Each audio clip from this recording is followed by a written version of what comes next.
Hi, me. I just want to kind of go over some stuff with you.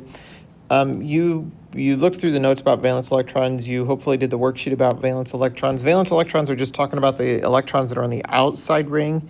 So if you did the Bohr diagram, these are Bohr diagrams, and it shows all of the electrons. But the valence electrons are just the ones that are on the outside. So we don't worry about the ones that are in the middle. We only worry about the ones that are on the outside.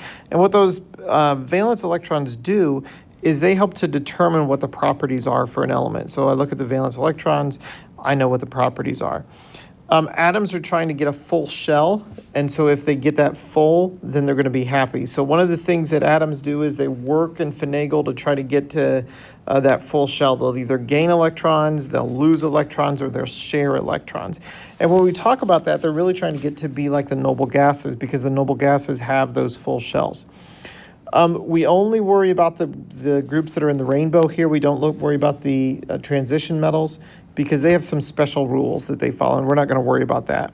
We can figure out the valence electrons just by looking at the group number. The single ones place is going to tell us how many valence electrons there are.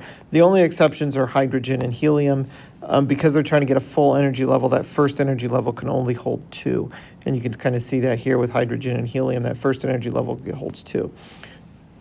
So the octet rule is important for us. We're going to do a lot with the octet rule, and basically it just says that atoms are trying to get to either 0 or 8 electrons. And when they do that, that makes them become like a noble gas. So if you look at something like lithium, if lithium loses that outside electron, that valence electron, then it goes back and it looks just like helium.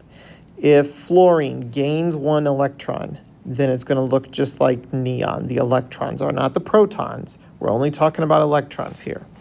All right, so today what we're going to talk about is we're going to talk about these electron dot diagrams.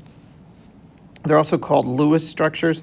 And the reason that we do them is because we really only need to worry about the valence electrons. We don't need to worry about all the electrons on the inside. So you look at this guy, francium, 87 electrons. That would be awful if your mean science teacher made you diagram that. And since we only worry about the valence electrons, we can just draw the valence electrons, and that's what an electron dot diagram shows, or a Lewis structure. So for francium, we just have 1. It's in group 1, so it just has 1 electron. And so I just need to draw that 1.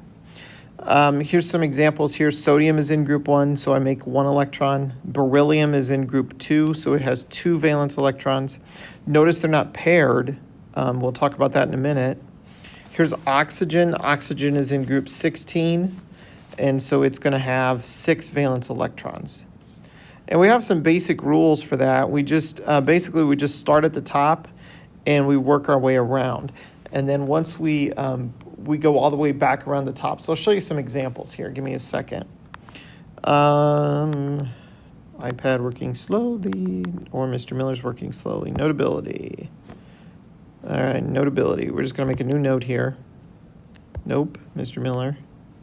We're just going to make a new note here. Okay, so when you do this, you probably want to have a periodic table handy. It makes it a little bit easier.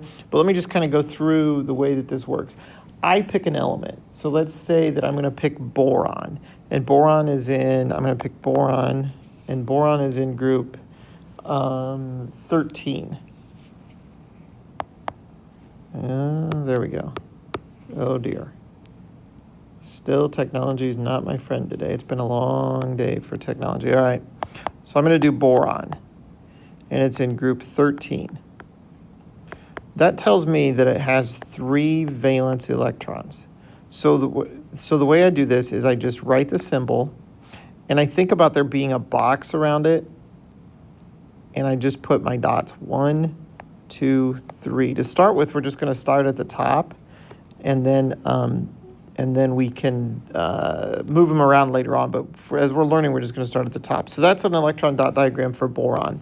If I pick something like chlorine, chlorine is in group 17. Then I know that chlorine is going to have 7 valence electrons.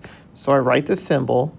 I think about my imaginary box. I'm not going to draw it on here this time, but I start at the top and I go 1, 2, 3, 4, 5, 6, 7. And I just make those pairs. It's not like your Bohr diagram, because your Bohr diagram, we just went all the way around. With with these electron dot diagrams or Lewis structures, we always think about it being around a box. And so we're just going to put the electrons on the sides of the box. And so it basically just has four sides. Oops, there's an extra electron there. I got electron happy. All right, so it's just going to be on those four sides of the box. And that's basically the way that I do a Lewis structure. Today, the first part of this is we're just going to practice doing some electron dot diagrams. So real simple here. I write the symbol. So for arsenic, it's AS. The group number for arsenic is 15. That tells me it has 5 valence electrons. And then I just do the electron dot diagram. So 1, 2, 3, 4, and 5. And that's it. So that's your valence electron recap and electron dot diagram. This assignment is due in Schoology. So if you have any questions, let me know. Otherwise, when you're done, share it to Schoology.